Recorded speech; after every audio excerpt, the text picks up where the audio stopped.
Welcome back, guys. Today's video I'm going to be talking about the PS3 and specifically around games that you may not have heard of. Now, I suppose my coverage on the channel in regards to the PS3 has probably been slim, pun intended. I suppose my general thoughts on the console itself, it had some fantastic exclusives and it had kind of meh third-party support. The reason I say that really is for a lot of the third-party titles, they actually performed and looked better on the Xbox 360 because I think there was an issue really with third-party devs investing too much in the Cell processor and the PS3 at the time.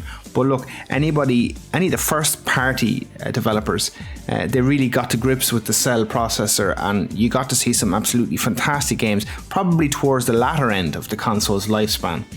And funnily enough, Sony still haven't got to grips with backwards compatibility, and I just don't know why they don't bring back this catalogue of games to the PS4, PS5, etc. And no, I'm not talking about PS now, I'm actually talking about real emulation on the console. So yeah, Jim Ryan, get the finger out please.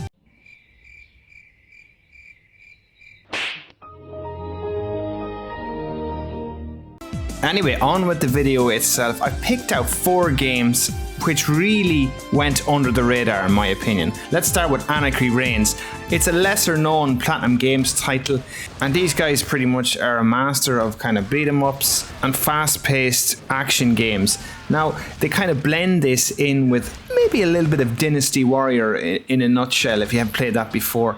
And I tell you what, very, very enjoyable beat 'em up, but not as skill based as some of the action games Platinum Games are known for. It's got a little less polish, but still a ton of fun and mindless, really. Mindless fun and a great stress reliever, if that makes sense. So yeah, worth your time, very, very reasonable. And I suppose any other games I'm listing here, they're quite reasonable to pick up. So yeah, this is a fun one. Let's move on to the next one.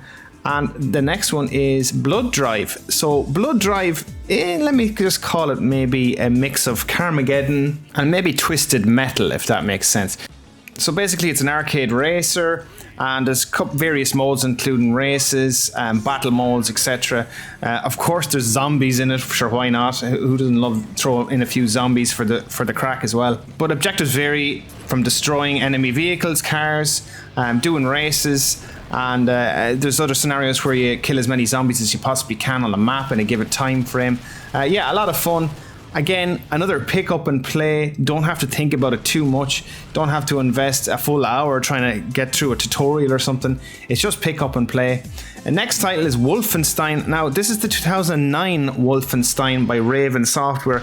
If you remember back in the time in around 2006, 2007, 2008, 2009, in and around that era, Raven Software were known for a lot of these kind of AA budget shooters like Singularity. Previously, they would have worked on Soldier of Fortune, if you know the company, further back on the PC. But anyway, Wolfenstein is a lot of fun, and they also try a lot of new things in this. So it's not just a basic first-person shooter. Raven Software were great as well to bring some unique mechanics into their shooters.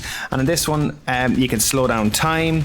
Everybody loves a bit of bullet time, and you know it's got that fantasy element, really kind of from an alternative Nazi universe. And I know you get to see that in the new and latest Wolfenstein games, but this did it before that. So yeah, a really fun first-person shooter that's definitely worth your time, and again, really, really cheap to pick up. And guys, lastly, this is a PS3 exclusive, and I cannot speak highly enough of this game. It's Resistance 3. This game came out at the latter end of the PS3's life cycle, and I gotta be honest, I wasn't a massive fan of Resistance 1 and 2 per se, but Resistance 3 I absolutely loved.